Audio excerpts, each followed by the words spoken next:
ओम. काल आपण पहिला अध्याय पाहिलेला आहे. पहिला अध्याय ज्यामध्ये अर्जुन विषादयोग म्हणजे अर्जुनाचं दुःख जे रणांगणावर जेव्हा दोन्ही सैन्याच्या मध्ये माझं रथ उभा करा असं जेव्हा अर्जुनानं 21व्या श्लोकामध्ये भगवान श्रीकृष्णाला सांगितलं तेव्हा त्यांनी अर्जुनाचं जे रथ आहे डबल यायला एकदाच येणार.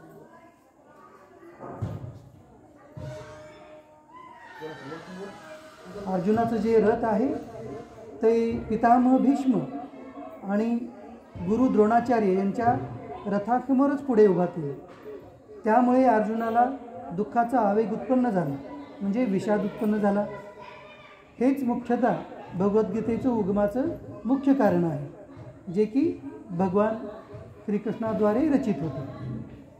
आता या दुसऱ्या अध्यायामध्ये आता द्वितीय अध्याय याच्यामध्ये पहिला श्लोक जो आहे ते संजय उवाच म्हणजे पहिल्या अध्यायाचा 47वा श्लोक आणि त्यानंतर आता दुसऱ्या अध्यायाचा पहिला श्लोक हे संजयनी म्हणालेलं आहे. मग या पहिल्या श्लोकामध्ये संजय काय म्हणतात?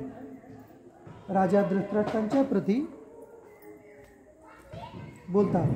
तम तथा कृपया आविष्टम अश्रुपूर्णा कुलेक्षणम विषिदंतम इदम वाक्यमुवाच मधुसूदन.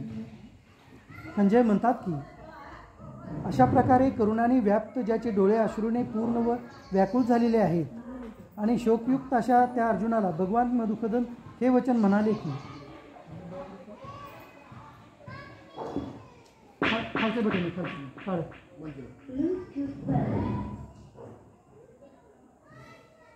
अशा प्रकारे अलीकडचं बटन जे व्हॉल्यूमचं आहे वरचं हां ते मग काळं बटन खालचं चालू करायचं. हां आता चालू आहे. हां मग संजय काय म्हणतात? अशा रीतीने करुणाने व्याप्त ज्याचे डोळे अश्वाने भरलेले व व्याकुळ दिसत आहेत अशा शोक करणाऱ्या अर्जुनाला भगवान मधुसूदन असे म्हणाले. संजय सांगू लागले धृतराष्ट्रांना की अर्जुनाची तिथं काय कंडिशन झालेली आहे म्हणजे काय स्थिती झालेली आहे की करुणेने व्याप्त म्हणजे ज्यांच्या डोळ्यामध्ये अश्रू आलेले आहेत जे ज्यांना शोक झालेला आहे ज्यांना दुःखाचा आवेग आलेला आहे अशा अर्जुन जे आहेत ते भगवान मधुसूदन म्हणजे भगवान श्रीकृष्णाच्या प्रती वचन बोलतात. पुढील वचन बोलतात. हे कोण सांगू लागले? संजय धृतराष्ट्रांना सांगू लागले. आता मग अर्जुन जे आहे ते भगवंताकडे पाहून बघत आहेत, दुःखाने बसलेले आहेत, रथाच्या पाठीमागे जाऊन बसलेले आहेत.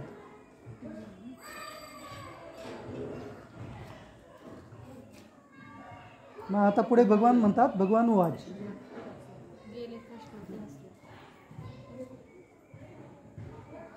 हेच फक्त वरचंच फिरवा इकडे तुमच्याकडे. श्री भगवान वाच कुतर्वा विषमे समुपस्थितम अनारे जुष्टम स्वर्गम्य कीर्तिकरम अर्जुन. बरोबर ते बात जे आहे ना ते कमी करायचं. बात जे आहे ते डावीकडे फिरवा. एकवरच आहे का त्याच्या अलीकडचा रोड आहे. भगवान म्हणतात हे अर्जुना या भलत्याच वेळी हा मोह तुला कशामुळे उत्पन्न झाला? कारण हा थोरानी न आचरलेला व स्वर्ग मिळवून न देणारा आणि कीर्तिकारकही नाही. आता इथे भगवान म्हणत आहेत अर्जुना तुला हा या युद्धाच्या प्रसंगी हा मोह तुला कशामुळे उत्पन्न झालेला आहे? कारण हा मोठ्या लोकांनी आचरलेला मार्ग नाही आहे आणि या मार्गाने स्वर्गसुद्धा मिळवून देत नाही आहे. असा तू हा मार्ग स्वीकारलेला आहे. म्हणजे जिथे तुला युद्ध लढायचं आहे ते युद्ध करण्याच्या वेळेला युद्ध करू नये असा मोह तुला कसा निर्माण झाला? हा जो मोह आहे तो तुझ्यासाठी योग्य नाही आहे. क्लैब्यमात्मगम पार्थ नैतत्व उपद्धते शुद्रम हृदय दौर्बल्यम तक्तो तू इष्ट परंतप अर्जुनाला म्हणालेले आहे. का बर? तर अर्जुन हे परंतप करणारे असे होते. तरी सुद्धा हे अर्जुना तू अशा प्रकारचा राहून सुद्धा हा जो शोक तू करू लागलेला आहे तो तुला शोभत नाही, तर तू तुझ्या या अंतःकरणाचा तुच्छ दुबळेपणा सोडून तू युद्धाला उभा राहा. असं कोण सांगत आहेत? भगवान श्रीकृष्ण अर्जुनाला सांगत आहेत. या पहिल्या 2 आणि 3 नंबरच्या श्लोकामध्ये भगवंतानी अर्जुनाला तू युद्धाला परत उभा राहा असे म्हणून सांगितलेलं आहे. ते ऐकून अर्जुन चौथ्या श्लोकामध्ये म्हणतात, कथम भीष्ममहं शंके द्रोणं च मधुसूदन यशुभी प्रतियोत्सामी पुजारी अरिकुदन. हे मधुसूदना, युद्धात मी भीष्म पितामहाच्या आणि द्रोणाचार्याच्या विरुद्ध बाणांनी कसा लढू?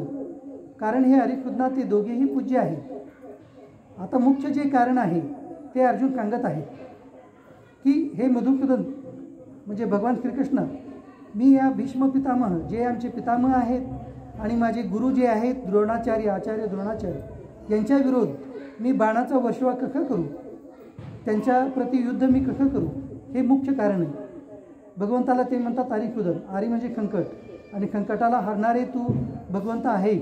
तरी पण मला हे दोघेही पूजनीय आहेत, मग यांच्या सोबत म्हणजे यांच्या विरोधात मी असं युद्ध कसं करू, ही मुख्य अर्जुनाची शंका होती. आणि हे अर्जुनाची शंका उत्पन्न का झाली?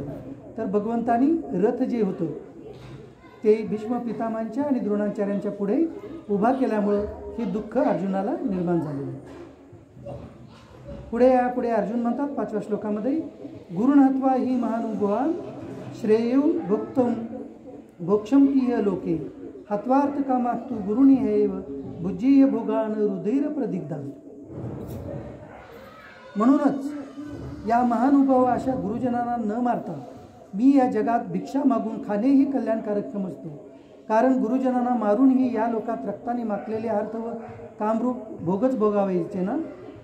आता अर्जुनाची शंका निर्माण झाली की हे महानुभाव असे जे आहेत माझे गुरु म्हणजे आचार्य द्रोण आणि त्यानंतर पितामह भीष्म, हे असे गुरुतुल्य व्यक्तिमत्व आहेत आणि यांना जे मी युद्धामध्ये जर मारलो, यांच्यावरती बाणाचा वर्षाव मी केलो आणि यांना मारून मी जरी यांच्यावर युद्ध जिंकलो, तरी यांच्या रक्तानं असं माखलेलं हे जे अर्थ आणि कामरूप भोग जे आहेत म्हणजे जे राज्य आहे ते मी भोगून काय उपयोग आहे, असा इथे अर्जुनाचा शोक प्रकट झाला आणि ते भगवंताप्रती बोलत आहे.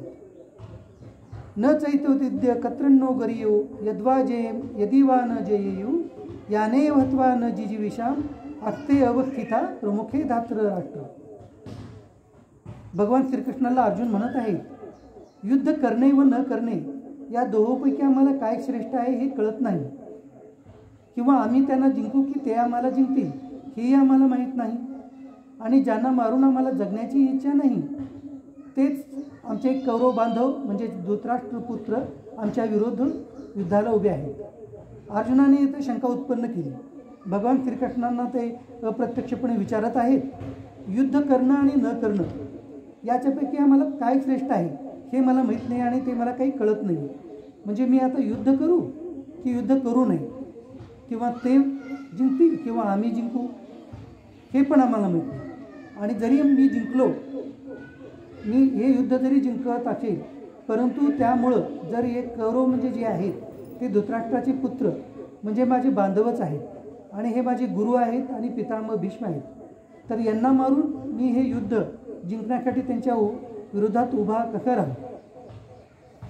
कार्पण्य दोषोपत स्वभावा पृच्छामी त्वाम धर्मकमुडचैत यत् श्रेयशा निश्चितं गृही तन्मय शिक्षकतेयं स्वाधी महात्वाम प्रपन्न. आता कार्पण्य दोषोपत स्वभाव म्हणजे काय? तर करुणाने व्याप्त ज्यांचे डोळे झालेले आहेत, ज्यांच्या डोळ्यामध्ये करुणाभाव आहे आणि ज्यांच्या डोळ्यामध्ये दुःख पण उत्पन्न झालेले आहे, त्याला म्हणतात कार्पण्य दोषोपत स्वभाव.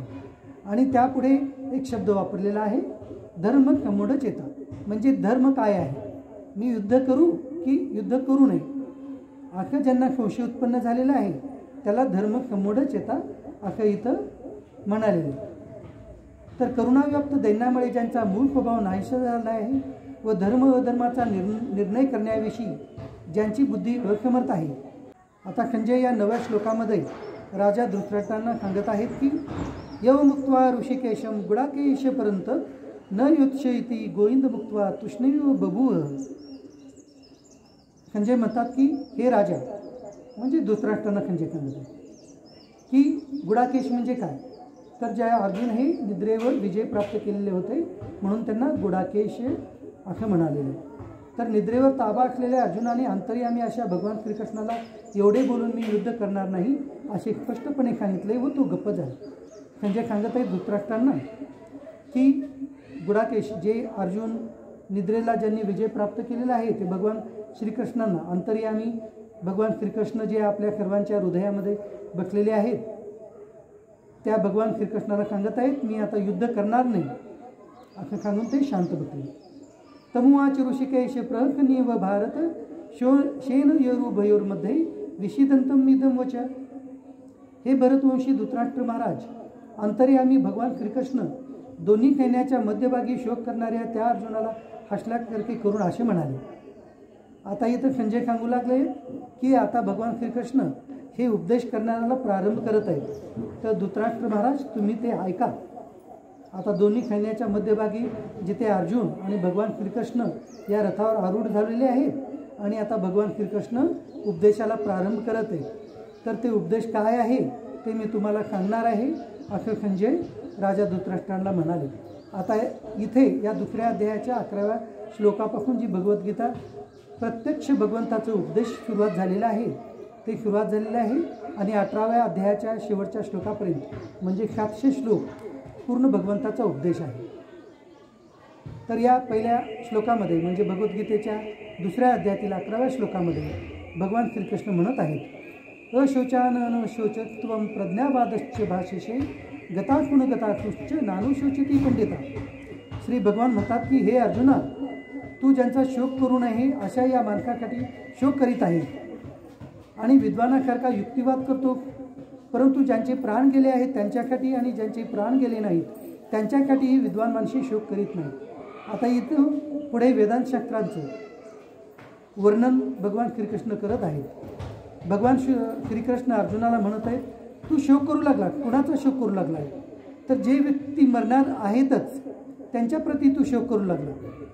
आत्तापर्यंत जे व्यक्ती मेलेले आहेत म्हणजे या पृथ्वीतलावरून गेलेले आहेत, ज्याच्या या पृथ्वीतलावरून प्राण हरण झालेलं आहे आणि पुढे ज्यांचं प्राण हरण होणार आहे असे जे व्यक्ती आहेत म्हणजे या पृथ्वीतलावर आपण सर्व मानव एकत्रित जन्मलेले आहोत आणि इथं आपण फक्त प्राण त्यागण्यासाठी इथे आलेले आहोत. तर विद्वान व्यक्ती जे आहेत ते ज्यांचा प्राण गेलेला आहे त्यांच्यासाठीही शोक करत नाहीत आणि पुढे चालून जे मरणार आहेत त्यांच्याविषयीही शोक करत नाहीत.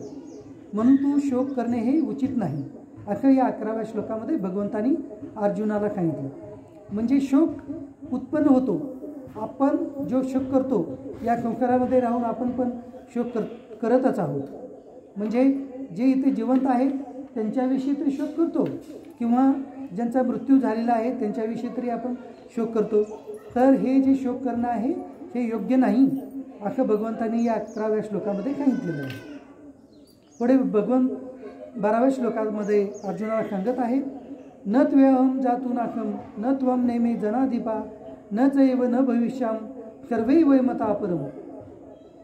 मी कोणत्याही काळी नव्हतो, तू नव्हता किंवा हे राजे नव्हते असेही नाही आणि यापुढे आम्ही सर्वजण असणार नाही असे नाही. भगवान श्रीकृष्ण अर्जुनाला सांगत आहेत मी नव्हतो असं आत्तापर्यंत कधी घडलं नाही आणि तू नव्हता असं पण घडलेलं नाही. या रणांगणावर हे जे राजे लोक आहेत, हे सैनिक आहेत, हे तुझे पितामह भीष्म आहेत, आचार्य द्रोण आहेत, कृपाचार्य आहेत, बाकीचे तुझे दुर्योधन वगैरे भाऊ आहेत, हे सुद्धा यापूर्वी नव्हते असं नाही आहे आणि पुढे सुद्धा हे राहणार नाहीत असं नाही. म्हणजे काय तर भगवान श्रीकृष्ण त्यांना सांगत आहेत की हे सर्व आपण जो इथे जन्म घेतलेले आहोत हे यापूर्वीही या पृथ्वीतलावर आपण जन्म घेतलेले होतो आणि आताही आपण जन्म घेऊन या पृथ्वीतलावर आलेलो आहोत. तर आपला जन्म पूर्वीही झालेला होता आताही आहे. म्हणजे भगवान श्रीकृष्ण इथे आपल्याला सांगत आहेत की आपण या पृथ्वीतलावर या वर्तमान काळी जन्म घेऊन आपले कार्य करण्यासाठी आपण आलेलो आहोत आणि नंतर या पुढेही म्हणजे भविष्य काळामध्येही आपण पुढे आपला जन्म होणार आहे आणि भूतकाळाही मध्ये पण आपला जन्म झालेला होता असं अर्जुनाला सांगत आहेत. आणि ते स्वतःविषयी सांगत आहेत की मी पण त्यावेळेला अवतार धारण केलेलं होतं भूतकाळामध्ये आणि आताही केलेलं आहे आणि पुढे पण करेन. आता त्यांचा जन्म मात्र अतिदिव्य आहे. ते पुढे आपल्याला 11व्या अध्यायामध्ये 9व्या अध्यायामध्ये त्यांचे जन्म कसे दिव्य आहेत, त्यांचे कर्म कसं दिव्य आहे ते आपल्याला कळणार आहे. परंतु आता फक्त आपण इतकंच सांगायचं की प्रत्येकाचा जन्म जो की भूतकाळामध्येही झालेला होता, आता आपल्याला सर्वांचा जन्म या वर्तमान काळामध्येही झालेला आहे, पुढे पण होणार आहे. परंतु ते सर्व जन्म जे आहेत ते आपण जाणत नाही, परंतु भगवंत जाणतात. मग आता जन्म कुणाचाही कसा होतो, विशेषतः आता हे पूर्ण भगवद्गीता जे आहे मनुष्यासाठी सांगितलेलं आहे. म्हणून मनुष्याच्या ज्या अवस्था आहेत त्याच्याविषयी आता भगवान श्रीकृष्ण अर्जुनाला सांगत आहेत. देहिनो अस्मिन् यथा देहे कौमारम यौवनम जरा तथा देहांतर प्राप्ती धीर तत्र न भूयती. ज्याप्रमाणे जीवात्म्याला या शरीरात बालपण, तारुण्य आणि वार्धक्य येतात, त्याचप्रमाणे दुसरे शरीर मिळते. याविषयी धीर पुरुषांना मोह उत्पन्न होत नाही. आता भगवान श्रीकृष्ण आपल्या मनुष्यांच्या 3 अवस्था मुख्यतः सांगत आहेत. बालपण, कुमारावस्था, बालपण ते कुमारावस्था हे एकच बालपण किंवा कौमार धरलं त्यांना. त्यानंतर तारुण्यावस्था आणि वार्धक्यावस्था अशी 3 अवस्था प्रत्येक मनुष्याला प्राप्त होतात. म्हणजे ह्या आयुष्यातून हे जे मनुष्य जन्म भेटले ह्या 3 अवस्था या शरीराला प्राप्त होतात. भगवंतांनी सांगितलेलं आहे कुणाला प्राप्त होतं, हे शरीराला प्राप्त होतं. ह्या अवस्था शरीराचे आहेत परंतु आपल्या नाही. आता इथे पहिल्यांदा आपल्या जीवात्म्याचा उल्लेख झालेला आहे. देहिना म्हणजे जीवात्मा किंवा आत्मा. आता या इथून पुढे आपल्याला पूर्ण आपण म्हणजे कोण, म्हणजे आपण म्हणजे जीवात्मा आहोत आणि हे शरीर वेगळं, याचं वर्णन आता पुढे होऊ लागलेलं आहे. तर हेच वर्णन आपल्याला ऐकायचं आहे. म्हणजे आपलं खरं स्वरूप काय आहे, तर आपलं खरं स्वरूप हे जीवात्मा म्हणजे आत्मा. हे आपलं खरं प्रत्येक मनुष्यांचं खरं स्वरूप हेच आहे. आणि हे शरीर जे आहे हे ह्या जीवात्म्याला प्राप्त झालेले आहे. शरीर हे कुणाचं आहे, पंचमहाभूताचं. ते कसं याचं वर्णन पुढे पुढे येईल तर ते आपण पुढे पाहू. तर जे धीर गर्भित असे मनुष्य आहेत त्यांना याविषयी हे जाणून ह्या जीवात्म्याला प्राप्त झालेले या शरीराच्या या 3 अवस्था आहेत हे जाणून धीर गंभीर असे जे मनुष्य आहेत ते मात्र मोहाला धारण होत नाही. म्हणजे अर्जुनाला इथे जो मोह उत्पन्न झाला होता की मी हे युद्ध करू की करू नये, तर हे तुझं योग्य नाही आहे हे इथं अर्जुनाप्रती सांगत आहेत. परंतु हा उपदेश आपल्या सर्व मनुष्य मात्रांना. आता याच्या पुढे भगवान श्रीकृष्ण आपण द्वंद्व कसं त्याचा त्याग करायचा याच्याविषयी सांगत आहे. द्वंद्व म्हणजे काय हे 14व्या श्लोकामध्ये सांगताना भगवान श्रीकृष्ण अर्जुनाप्रती म्हणत आहेत. मात्रा स्पर्शात तू कोणतेय शीतोष्ण कुक दुःखदा आगमापायनो अनित्यास्तव तितिक्षवम भारत. हे कुंतीपुत्र, कोणतेही म्हणजे कुंतीपुत्र हे अर्जुनाला म्हणलेले आहे. जे मात्रा स्पर्शात म्हणजे इंद्रिय आणि विषयामध्ये संयोग उत्पन्न झाल्याने जे सुख आणि दुःखाचे भोग उत्पन्न होतात त्याला मात्रा स्पर्शात इथं म्हणलेलं आहे.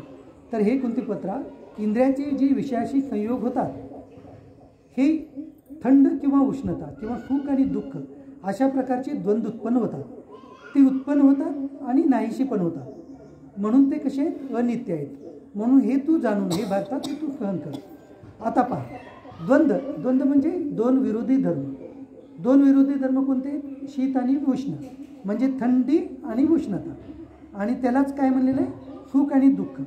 हे जे 2 आहेत द्वंद्व आहेत म्हणजे हे विरुद्ध धर्म आहेत जे की आपल्या प्रत्येकाच्या जीवनामध्ये उत्पन्न होतात. कोणत्या कारणाने कधी आपल्याला सुख होतं आणि काही कारणाने दुःख उत्पन्न होतं.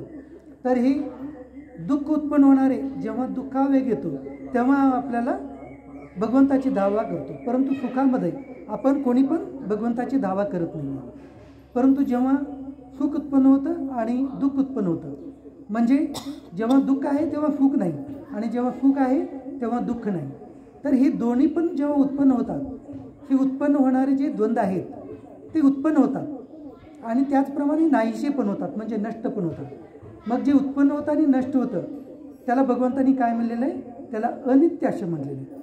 नित्य म्हणजे 3 काळामध्ये जे आहे, वर्तमान काळामध्ये पण आहे, भूतकाळामध्ये पण होतं आणि पुढे मग असा जो व्यक्ती आहे, असा जो मनुष्य आहे, जो या सुख आणि दुःखाला समान समजतो किंवा तशी पात्रता त्याच्या अंगी येते, तर तो व्यक्ती कसा आहे, तर तो व्यक्तीच मोक्षाला योग्य ठरतो, असं भगवंतांनी या 15व्या श्लोकामध्ये सांगितलेलं आहे. म्हणजे ज्या व्यक्तीच्या ठिकाणी, ज्या मनुष्याच्या ठिकाणी ही पात्रता उत्पन्न होते, सुख आणि दुःख दोन्ही समान समजून, दोन्ही अनित्य जाणून, हे दोन्हीही नष्ट होणारे आहेत, असं ज्याच्यामध्ये पात्रता उत्पन्न होते, मग ते भगवंताच्या भक्तीने असेल किंवा हे तत्त्वज्ञानाच्या ज्ञानानं असेल, ही पात्रता जर अंगी बांधले तर अशा त्या व्यक्ती जो आहे तो मोक्षाला योग्य ठरतो. मोक्षाला जो योग्य ठरतो अशा व्यक्तीला अधिकारी म्हणलेले आहे. अधिकारी म्हणजे काय, तर जो साधन चतुष्टयुक्त झालेला आहे मनुष्य आहे त्याला अधिकारी म्हणतात. साधन चतुष्टय म्हणजे काय, विवेक, वैराग्य, षटसंपत्ती आणि मुमुक्षुत्व. म्हणजे जो हे तिन्ही प्राप्त केला तो मुमुक्षु झाला. काय विवेक, विवेक म्हणजे काय, आत्मा अनात्म विवेक, म्हणजे आत्मा काय आहे आणि अनात्मा काय आहे याच्याविषयी ज्ञान प्राप्त करून घेण्याची ज्याची पात्रता आहे त्याला विवेक म्हणतात. वैराग्य म्हणजे काय, या पूर्ण ब्रह्मांडामध्ये जे काही सुख आणि दुःख उत्पन्न करणारे जे काही पदार्थ आहेत त्याविषयी वैराग्य उत्पन्न होतं. म्हणजे ते आपल्याला प्राप्त होऊ किंवा प्राप्त न होऊ त्याच्याविषयी आपण लोभ करायचं नाही, त्याला वैराग्य म्हणलेलं आहे. परत षटसंपत्ती सांगितलेलं आहे. षटसंपत्ती यामध्ये शम आहे, दम आहे, उपरती, तितिक्षा, श्रद्धा आणि समाधान असे 6 साधन आहेत, त्याला षटसंपत्ती म्हणाले. ज्याच्यामध्ये पहिला आहे शम, म्हणजे आपल्या मनाचा निग्रह. जे दुःख उत्पन्न झालं किंवा सुख उत्पन्न झालं त्याच्यामध्ये आपण समच राहायचं.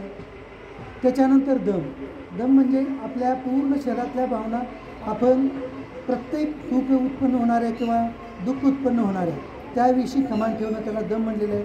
उपरती, प्रत्येक या भावनामध्ये आपला स्वभाव जो आहे तो स्थिर ठेवायचा, त्याला उपरती म्हणलेलं आहे. तितिक्षा, सुख दुःख, परत होऊ लागलं का, सुख दुःख हे जे आहे समान समजून त्याच्यामध्ये आता जसं भगवंतांनी या श्लोकामध्ये सांगितलेलं आहे, सुख दुःख समान मानून त्याच्यामध्ये धीर राहायचं, याला तितिक्षा म्हणलेलं आहे. तर आणि याच्यामुळे हे आपलं भगवद्गीता ग्रंथ आहे, भगवंताचं नाम जप आहे, याच्यामध्ये श्रद्धा ठेवून ते परत परत करायचं आणि त्याच्याने समाधान प्राप्त करायचं. असा जो व्यक्ती आहे तो व्यक्ती मोक्षाला योग्य ठरतो असं भगवंतांनी सांगितलेलं आहे. मग यानंतर आता पुढे 15व्या श्लोक झाल्यानंतर 16व्या श्लोकामध्ये भगवान सांगत आहेत, ना सतो विद्यते भावो ना भावो विद्यते सत उभयोरोपी दृष्टवंत तनुयो तत्वदर्शी भी. असत वस्तूला अस्तित्व नाही आणि सत वस्तूला अभाव नाही, अशा रीतीने या दोहाचे सत्यस्वरूप तत्वज्ञानी मनुष्याने जाणले आहे. आता इथे पहा काय म्हणतात, असत वस्तूला अस्तित्व नाही आणि सत वस्तूचा कधीही अभाव नाही. ना सतो विद्यते भावो ना भावो विद्यते सतो. याच्यामध्ये भगवान श्रीकृष्णांनी एक सिद्धांत सांगितलेला आहे, जो की हे पहा, आपल्याला या ब्रह्मांडामध्ये फक्त 2 वस्तू आहेत. एक त्रिकाल पूर्ण सत्य आहे, त्याला काय म्हणलेलं आहे, सत्य वस्तू म्हणलेलं आहे. आणि त्रिकालामध्ये पूर्ण नष्ट होणारे असे वस्तू आहेत, त्याला असत वस्तू म्हणलेलं आहे.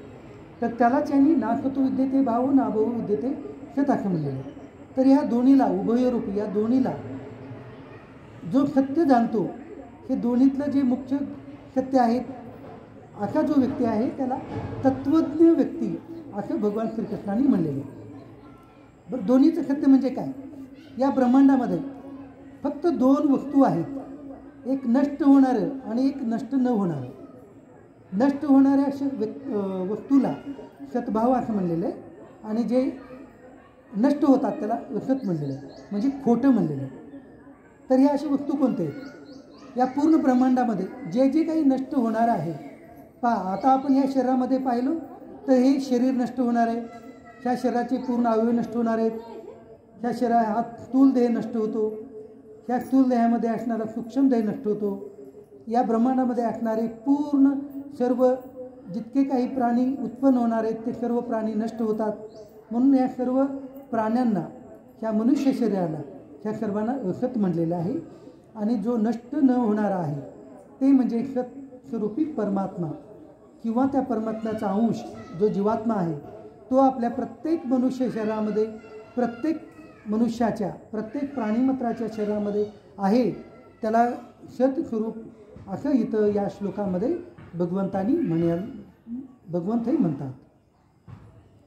अविनाशी तुत विधी येन सर्वमिदं ततं विनाशम अवश्य न कश्चितुम कर्तुमर्हति. ज्याने हे सर्व जग, सर्व दिसणाऱ्या वस्तू व्यापल्या आहेत त्याचा नाश नाही हे तू लक्षात ठेव. त्या अविनाशीचा नाश कोणीही करू शकत नाही. आता भगवान श्रीकृष्ण सांगत आहेत की या ब्रह्मांडामध्ये दोन प्रकारच्या वस्तू आहेत. एक नष्ट होणारी आहे आणि एक अविनाशी आहे. जी नष्ट होणारी वस्तू आहे ती वस्तू म्हणजे ह्या पंचमहाभूतापासून निर्माण झालेली आहे असं तू जाण. आणि अविनाशी अशी जी वस्तू आहे म्हणजे प्रत्येक मनुष्याच्या शरीरामध्ये असणारा जीवात्मा जो आहे तो नष्ट होणारा नाही. तर तो जो अविनाशी जीवात्मा नाही जो आहे तो प्रत्येक मनुष्याच्या शरीरामध्ये असणारा तो मात्र माझा अंश आहे हे तू लक्षात घे. या पूर्ण ब्रह्मांडामध्ये सर्व वस्तू दोन प्रकारच्या आहेत. एक तरी नष्ट होणाऱ्या आणि नष्ट न होणाऱ्या. ज्या नष्ट होणाऱ्या आहेत त्या ह्या मायेपासून उत्पन्न झालेल्या म्हणजे या पंचमहाभूतापासून निर्माण झालेल्या. आणि नष्ट न होणारे हे मात्र माझ्यापासून उत्पन्न, माझ्यापासून निर्माण झालेलं आहे. माझ्यापासून निर्माण झालेलं असं हे तुमच्या प्रत्येकांच्या शरीरामध्ये असलेलं माझा जो अंश जीवात्मा तो आहे. आणि जो नष्ट होणारा आहे तो म्हणजे हे पंचमहाभूताचा देह जो आहे हा नष्ट होतो. हे मात्र या पंचमहाभूतापासून निर्माण झालेलं आहे हे तू जाण असं भगवान श्रीकृष्ण या 17व्या श्लोकामध्ये म्हणत आहे. त्यानंतर पुढे 18व्या श्लोकात भगवंत म्हणत आहे, अंतवत इमे देहा नित्यशुक्ता शरीर्यामा अनाशिनो अप्रमेयश्च तस्मात् युद्धस्व भारत. या नाशरहित, मोजता न येणाऱ्या नित्यस्वरूप जीवात्म्याचे ही शरीरे नाशिवंत आहेत असे म्हटले गेले आहे. म्हणून हे भरतवंशी अर्जुना तू युद्ध कर.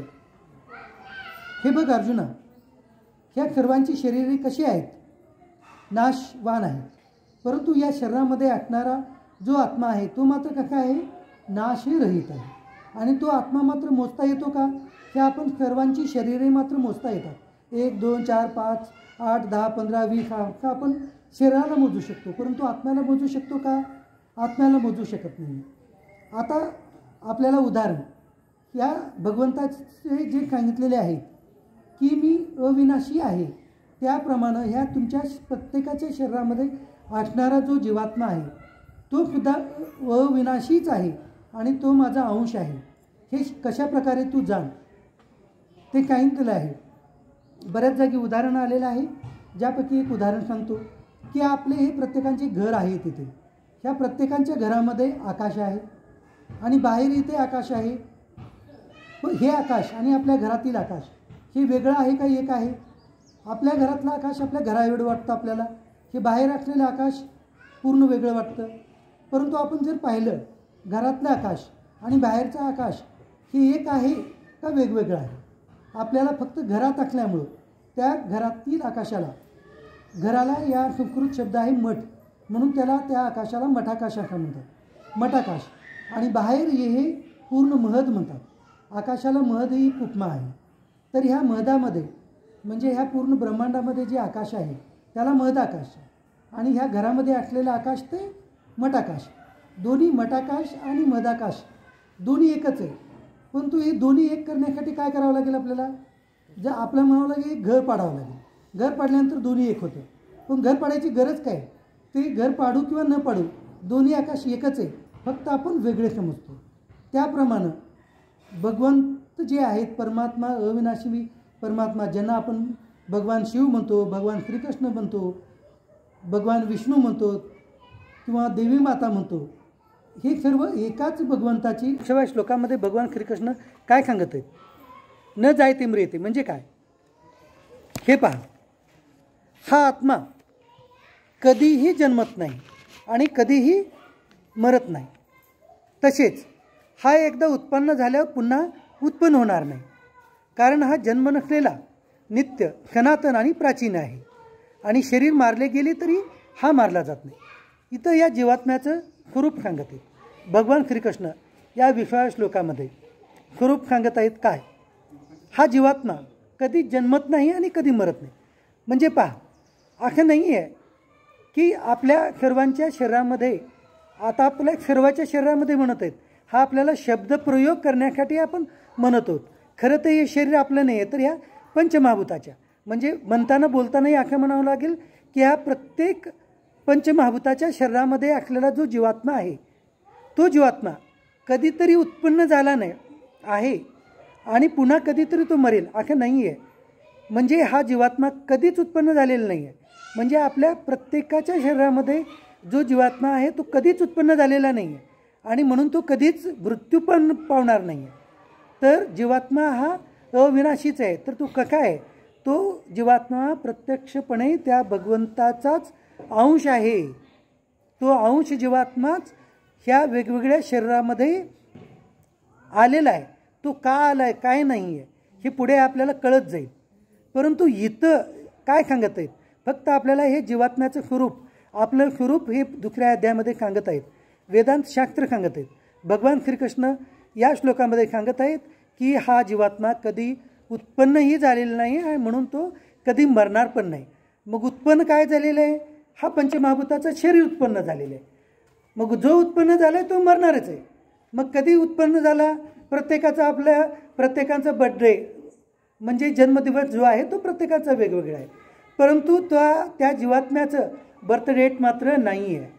तर त्या प्रत्येकाचा जीवात्मा जो आहे तो प्रत्येक, आपण इथं जितके आपण व्यक्ती बसलेले आहोत, या ब्रह्मांडामध्ये जितके मनुष्य आहेत, मनुष्यच नाही तर किती प्राणी मात्र आहेत किंवा वनस्पती आहेत, ह्या प्रत्येकांच्या शरीरामध्ये जो जीवात्मा आहे तो त्या भगवंताचा अंशच आहे. आता आपल्याला वाटतं की आता काही धर्मग्रंथ असतील, आपल्याला इथं कोणत्या ग्रंथावर टीका करायचं नाही आहे, कोणत्या धर्मावर टीका करायचं नाही आहे, की भगवद्गीता जे सांगतं तेच फक्त मी इथे सांगेन की प्रत्येक प्राणी मात्र असेल, वनस्पती असेल, हे लहान मच्छर असतील, प्रत्येक आपल्याला मायक्रोस्कोपमध्ये पाहणारे मायक्रो ऑर्गॅनिझम असतील, ह्या प्रत्येक लहान जीवापासून ते मोठ्या मोठ्या मनुष्यापर्यंत ह्या सर्वांच्या शरीरामध्ये असणारा जो जीवात्मा आहे तो एका भगवंताचाच अंश आहे. तो कोणाचाच अंश कधीही आजपर्यंत उत्पन्न झालेला नाही आहे आणि मरणार पण नाही. म्हणजे थोडक्यामध्ये की जसं हे आकाश आहे, या पूर्ण पृथ्वीतलावर या ब्रह्मांडामध्ये जो आकाश आहे तो आपल्याला प्रत्येक ठिकाणी वेगवेगळा दिसतो, त्याप्रमाणे ह्या शरीराच्या योगे हा जीवात्मा वेगवेगळा आपल्याला फक्त दिसतो. एवढंच त्याचं वेगळं दिसण्यासारखं स्वरूप आहे. म्हणजे इथं प्रत्येक शरीरामध्ये, इथे जोशी महाराज आहेत, आमचे खुर्दाळे काका आहेत, काकू आहेत, प्रत्येकाचा शरीर वेगवेगळं आहेत, जीवात्मा पण वेगवेगळा आहे. आपल्याला फक्त वाटतं, फक्त ते वेगळं आहे नाम मात्र, परंतु ते वेगळं नाही, ते एकाच भगवंताचं अंश आहे. मग तो अंश कधीच आजपर्यंत उत्पन्न झाला नाही, म्हणून तो अंश कधीच मरणार नाही. मग तो मरणारा कोण आहे? तर ते शरीर आहे. ते शरीर कुणाचं आहे? पंचमहाभूताचं आहे. पंचमहाभूत काय आहेत? पृथ्वी, आप, तेज, वायू, आकाश. पृथ्वी महाभूतापासून बनलेलं हे शरीर आहे. आपल्या पृथ्वी महाभूतापासून या शरीरामध्ये बनलेले हाडं आहेत.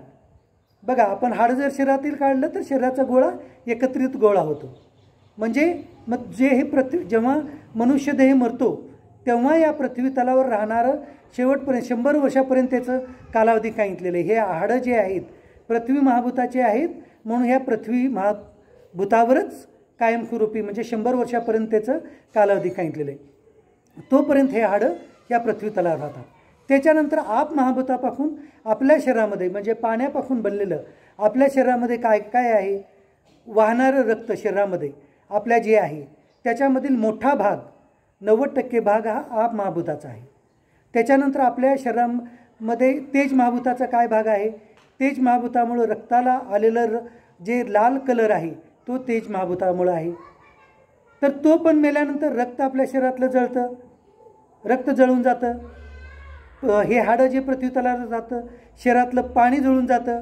त्याच्यानंतर वायू, जे आपण एक पूर्ण 30 सेकंदापर्यंत आपण जास्तीत जास्त राहू शकतो. जे दररोज प्राणायाम करतात त्यांचं 1 मिनिटापर्यंत श्वास न घेता राहू शकतो.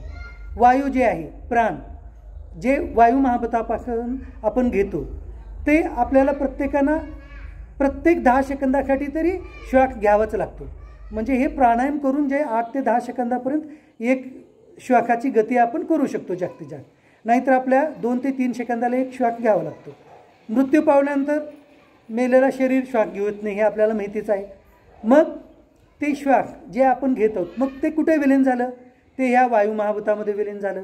या शरीरामध्ये असलेलं जितके काही पोकळी आहे, आपण जेवण केल्यानंतर आपलं पोट भरतं.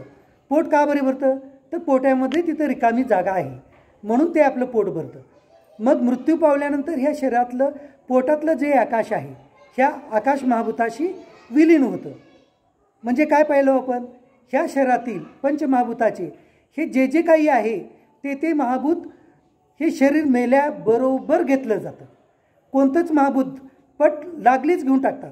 आकाश महाभूत आपल्या शरीरातली पोकळी घेतं.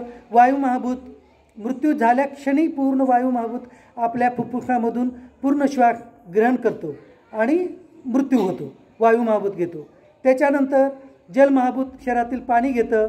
त्याच्यानंतर तेज महाभूत शरीरातील पूर्ण उष्णता जी आहे ती शोषण करून घेते.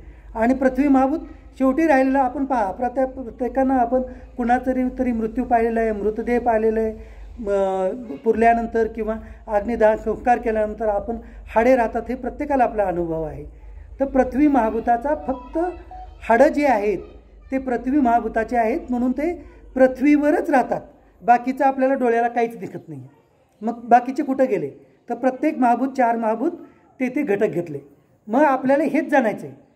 भगवान श्रीकृष्ण अर्जुनाला सांगत आहेत की हे मृत्यू पावणारा असं जे शरीर आहे ते हे पूर्ण पंचमहाभूते शोषण करून घेतात. आणि आपल्या प्रत्येकाच्या शरीरामध्ये राहणारा मात्र जो जीवात्मा आहे तो मात्र माझा अंश आहे, तो मात्र कधीच मरत नाही. हे तू जाण, हे अर्जुना तू जाण.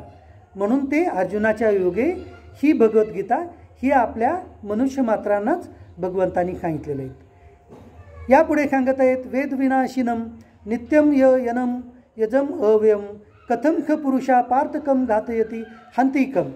हे पार्था, जो मनुष्य हा आत्मा नाशरहित नित्य न जन्मणारा व न बदलणारा हे जाणतो तो कसा ठार करविल किंवा कोणाला कसा ठार करेल.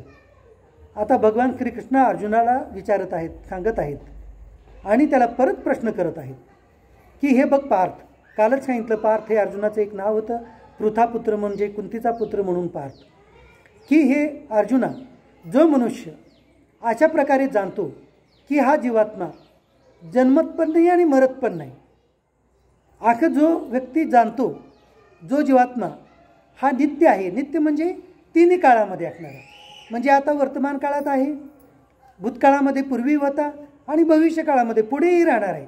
आखं जो व्यक्ती जाणतो, आखं जर व्यक्तीनं जाणलं आणि पुन्हा जर तो युद्ध केला आणि युद्ध करून युद्धामध्ये जर त्या व्यक्तीकडून कोणी मारला गेला किंवा दुसऱ्या समोरच्या व्यक्तीकडून जरी हा व्यक्ती मारला गेला तर तो व्यक्ती म्हणजे तो शरीर मारणार आहे आणि शरीर मारणार आहे. मग तू कुठे मरणार आहे? म्हणून हे अर्जुनाला भगवान श्रीकृष्ण परत प्रश्न विचारत. म्हणजे मारला जाणारा कोण आहे? शरीर आहे. आणि कोण मारला जाणार आहे? शरीरच आहे. मारणारा पण शरीरच आहे आणि मरला जाणार म्हणजे मयत होणारा हा सुद्धा शरीरच आहे. म्हणजे जीवात्मा हा मरणारच नाही. मग तू शोक कशाचा करत आहे? हा प्रश्न अर्जुनाला भगवान श्रीकृष्ण विचारत आहेत. परंतु अर्जुनाच्या योगे हा प्रश्न भगवंतांनी आपणालाच विचारलेला आहे. मग ह्या शरीराचं स्वरूप कसं आहे ह्या पुढे 22व्या श्लोकामध्ये आणि 23व्या श्लोकामध्ये भगवान सांगत आहेत. वाकाशी जीर्णानी यथा विहाय नवानी गृहाती नरोपराणी तथा शरानी विहाय जीर्णानी खयाती नवानी देही. या शरीराचं स्वरूप कसं आहे? ज्याप्रमाणे मनुष्य काय करतो, आपण प्रत्येकजण काय करतो, आपले जे वस्त्र म्हणजे जे कपडे आपले जुनी झालेत ते आपण टाकून देतो कालांतराने, 5 वर्षांतील 8-10 वर्षांतील ते आपण वापरतो कपडे आणि नंतर काय करतो, कपडे टाकून देतो. त्याचप्रमाणे हा जीवात्मा जे आहे हे शरीर जीर्ण झाल्यानंतर मग वार्धक्याने असेल किंवा ज्याच्या प्रारब्ध कर्माप्रमाणे ज्याचा त्याच्या शरीराचा देह हे त्याग करायचं. प्रत्येकाचं ठरलेलं टाईम लिमिट आहे, ते भगवंताला माहिती आहे, आपल्याला माहिती नाही आहे. तर त्याप्रमाणे जीवात्मा काय करतो की हे जीर्ण झालेलं शरीर जे आहे तो टाकून देतो आणि पुन्हा नवीन शरीर धारण करतो. हे ह्या वाकाशी जीर्णानी यथाविहाय नवानी गृहाती नरोपराणी, म्हणजे नरदेह जो आहे म्हणजे हा मनुष्य देह आहे, हा एका शरीराचा त्याग करतो आणि दुसरा नवीन शरीर कोणत्या ग्रहण करतो, जीवात्मा ग्रहण करतो आणि जीवात्माच ह्या शरीराचा त्याग करतो. म्हणजे इथं भगवान श्रीकृष्ण काय सांगत आहेत, लक्ष देऊन पहा की शरीराचा त्याग करणारा आणि शरीराचा ग्रहण करणारा हा जीवात्मा आहे आणि हा जीवात्मा म्हणजे तू आहे. हे अर्जुनाला म्हणजे आपणाला भगवान सांगत आहेत. हे कुणासाठी आहे, हे भगवद्गीता कोणासाठी आहे, त्या अर्जुनाकरिता आहेत, परंतु अर्जुनाचं कारण पुढे करून हे पूर्ण या ब्रह्मांडातील मनुष्य मात्राला सांगितलेलं आखं हे गीता आहे. म्हणून ह्या गीतेमध्ये कुठेही आका शब्द येणार नाही की ही भगवद्गीता जी आहे ती तुम्हा हिंदू धर्माला आहे, दुसऱ्या कुणाला नाही. कुठंच तुम्हाला हा शब्द दिसणार नाही. ही भगवद्गीता फक्त मनुष्याकरिताच आहे, कुणालाच नाही. ना ब्राह्मणाला आहे म्हणून शब्द नाही, ना क्षत्रियाला आहे म्हणून असं कुठंच नाही आहे. ही पूर्ण 4 वर्णातील पूर्ण मनुष्य मात्राला आहे, कोणत्याच मनुष्याला नाही असं ह्या भगवद्गीतेमध्ये कुठेही शब्द नाही. तर हे जीवात्मा जो आहे तो हे शरीर धारण करतो आणि जुनं शरीर जे आहे टाकून देतो. म्हणजे मृत्यू पावला म्हणजे त्याचा जन्म होणार आणि जो जन्मला तो पुढे जन्म घेणार. मग ही श्रंखला कुठे तर तुटेल का, ह्या प्रश्नाचं उत्तर या भगवद्गीतेमध्येच आहे. ते उत्तर ते आपल्याला मिळेल. परंतु ते उत्तर मिळायचं असेल तर त्याला त्यांनी ह्या 14व्या श्लोकामध्ये भगवंतांनी सांगितलेलं आहे. मग त्याची पात्रता सांगितलेली. पहिली पात्रता त्यांनी सांगितलेली. कोणती पात्रता सांगितलेली आहे, तुम्ही सुख दुःख याला कमान समजायला शिका. मग जर तुम्ही ते सुख दुःख समजायची पात्रता आली तुमच्यामध्ये कमान समजायची, तर मग तुम्ही हे मोक्षाचं आखं ज्ञान आहे हे ग्रहण करण्याकरिता तुम्ही पात्र आहात. हे पहिली पात्रता त्यांनी सांगितलेली. आता पुढील आणखी काय काय पात्रता आहेत हे भगवद्गीतेमध्ये हळूहळू येतील. म्हणजे पहिलं पात्रता त्यांनी सांगितलं की जो व्यक्ती सुख दुःखाला समान समजेल तो हे मोक्ष ज्ञान जे आहे हे तत्वज्ञान जे आहे तर ग्रहण करण्यासाठी तो योग्य आहे. कोणतं ज्ञान, हे जे ज्ञान सांगत आहेत आणि हे पूर्ण भगवद्गीतेमध्ये 700 श्लोक सांगणार आहेत, हे अख्खं ज्ञान ग्रहण करण्याकरिता योग्य आहे. कोणतं जो लेट चालू करायचं का गाडीवर, हां मंत्र झाला तर हे 3 श्लोक आहेत, पटकन घेऊन मंत्र जप करूया. नैनम छिदंती शस्त्राणी नैनम दहिती पावका नैचैनम क्लेदंत्यापो न शेषती मारता. या आत्म्याला शस्त्रे कापू शकत नाहीत, विक्त जाळू शकत नाही, पाणी भिजवू शकत नाही आणि वारा वाळवू शकत नाही. आता जीवात्म्याचं स्वरूप कसं आहे बघा. या जीवात्म्याला कोणत्या शस्त्रानं मारता येत नाही आहे. म्हणजे अर्जुन हे एक धनुर्धारी व्यक्ती होते आणि मी बाणानं जर अर्जुनाने जर बाणाने जर ते बाणाचा वर्षाव जर आपले गुरु द्रोणाचार्य यांच्यावर किंवा पितामह भीष्मावर केले आणि त्यांना जरी तू मारला तरी ते शरीर मरेल, परंतु त्यांच्या शरीरामध्ये आखणारा जो जीवात्मा आहे त्याला तुझं शस्त्र म्हणजे हे बाण तुझं जे आहे त्याला कापू शकणार नाही. हे तू लक्षात घे अर्जुना. त्याच्यानंतर विक्त या आत्म्याला जाळू शकत नाही. म्हणजे जाळ जे आहे, अग्नी जो आहे तो या आत्म्याला जाळू शकत नाही. त्याच्यानंतर पाण्यानं या आत्म्याला भिजवणं शक्य नाही. आणि वारा काय करतो, आपण कपडे वाळू घालतो म्हणजे वायू हे जे आहे आपले कपडे सुकवतात, त्याप्रमाणे वायू हे आत्म्याला वाळवू शकत नाही. हे आत्म्याचं स्वरूप इथं भगवंतांनी सांगितलेलं आहे नैनम छदंती शस्त्राणी या श्लोकाद्वारे. आणखी अजून आत्म्याचं स्वरूप सांगतात. अछदो अयम दायो अयम क्लदो अशच यवच नित्य खर्वगत स्थानूरचिलो अयम खनातन. हा आत्मा कापता न येणारा, आत्म्याला कापता येत नाही. तखत जाळता न येणारा. जेव्हा आपण अग्निदाह संस्कार करतो तेव्हा शरीराचं दाह करतो, आत्म्याचं नाही. म्हणजे त्यावेळेला जीवात्मा जळत नाही, जीवात्मा हा निघून जातो. म्हणजे आपण शरीराचा दाह करतो, आत्म्याचा नाही. म्हणून हा आत्मा जाळता न येणार आहे, भिजवता न येणारा. म्हणजे पाण्यानं हा आत्मा भिजला जात नाही. म्हणजे कोणी व्यक्ती जर एखाद्या पाण्याच्या पुरामध्ये जर तो मृत्यू पावला तर मृत्यू पावणारा व्यक्ती म्हणजे शरीर राहतो, आत्मा नाही. आत्मा तो पाण्यानं भिजला जात नाही, तो ओला होत नाही आणि तो आत्मा मृत्यू पण पावत नाही पाण्याने पण. म्हणजे आत्मा कोणत्या पंचमहाभूताद्वारे कुठल्याच हे सांगत आहेत की आकाश महाभूतामध्ये आत्मा जो आहे तो विलीन होऊ शकत नाही. आकाश महाभूतापेक्षा आत्म्याचं स्वरूप हे फारच मोठं आहे. त्याच्यानंतर वायू महाभूत जो आहे तो आत्म्याला पूर्ण उडवून घेऊन जाऊ शकत नाही. त्याच्यानंतर तेज महाभूत आत्म्याला जाळू शकत नाही आणि आप महाभूत आत्म्याला ओला करू शकत नाही. त्याच्यानंतर पृथ्वी जे आहे आत्म्याला या पृथ्वी तलावर ठेवून घेऊ शकत नाही. जसं की हाडाला ठेवून घेतलं त्याप्रमाणे आत्म्याला ठेवून घेऊ शकत नाही. असं हे आत्म्याचं स्वरूप या 24व्या श्लोकामध्ये सांगितलेलं आहे. त्याच्यानंतर 25व्या श्लोकामध्ये काय स्वरूप सांगितलेलं आहे आत्म्याचं? अव्यक्तोयम चिंतोयम विकार्योयम उच्यते तस्मादेवम विदितव्यम नाच्युतुम शोचित महर्षी. हा आत्मा अव्यक्त आहे. आत्मा अव्यक्त म्हणजे कसं? जसं हे शरीर व्यक्त आहे म्हणजे हे शरीराला आपण पाहू शकतो, त्याप्रमाणे आत्म्याला आपण पाहू शकत नाही आहे. म्हणून हा आत्मा कसा आहे? अव्यक्त आहे. म्हणजे आत्म्याला आपण या डोळ्याने पाहू शकत नाही आहे, तर आत्म्याला फक्त आपण तत्वज्ञान करून त्याला जाणून घेऊ शकतो, परंतु आत्म्याला व्यक्त करू शकत नाही. जसं आपण इथं व्यक्तींना आपण एकमेकांना पाहू शकत आहोत, म्हणजे आपण शरीराला पाहून शरीराला व्यक्त करणारे आहोत, परंतु आत्म्याला आपण व्यक्त करू शकत नाही आहे. आणि आत्मा कसा आहे? नित्य आहे, तिन्ही काळामध्ये अचिंत्य आहे. म्हणजे आत्म्याचं हे चिंतन आपण करू शकत नाही आहे. आत्म्याचं चिंतन करून आपण जाणावं असं नाही आहे. आत्म्याला जसं जसं आपण चिंतन करावं त्या चिंतनाच्या बाहेरच राहतं. मग म्हणानं आपण आत्म्याचं चिंतन करायचं नाही का? तर करावं लागतं. हे चिंतन करूनच आपल्याला आपण आत्म्याचं स्वरूप आपण कळून घेऊ शकतो. तसंच आत्मा हा विकाररहित आहे. ह्या शरीराचे विकार म्हणजे कोणते? ह्या शरीराचे 3 विकार सांगितलेले आहेत. पहिला विकार कोणतं? त्याला शरीराला बालपण आलेलं आहे, त्याच्यानंतर तरुणपण आलेलं आहे आणि नंतर जरा अवस्था म्हणजे वृद्धत्व अवस्था आलेलं आहे. तर ही तिन्ही अवस्था जे आहेत ते शरीराला प्राप्त होतात, परंतु आपल्या आत्म्याला प्राप्त होत नाहीत. मग हे कुणाला होतात? शरीराला होतात. म्हणून अर्जुना, यावरील प्रकारे जे आत्म्याचं मी तुला स्वरूप सांगितलेलं आहे हे तू जाणून हे आत्म्याचं स्वरूप जाण. आणि म्हणून तू जे जर ज्यांचं वध करणार आहे तू पुढे चालून, तर ते आत्म्याचं करणार नाही तर ते शरीराचं करणार आहे. म्हणून तू जाणून तू शोक करणं योग्य नाही, असं या 25व्या श्लोकामध्ये भगवंताने अर्जुनाला सांगितलं. हे आत्तापर्यंत आपण या 25 श्लोकामध्ये पाहिलं. आत्म्याचं जे स्वरूप आहे नित्य स्वरूप हे आपण इथं पाहण्याचा प्रयत्न केलेला आहे.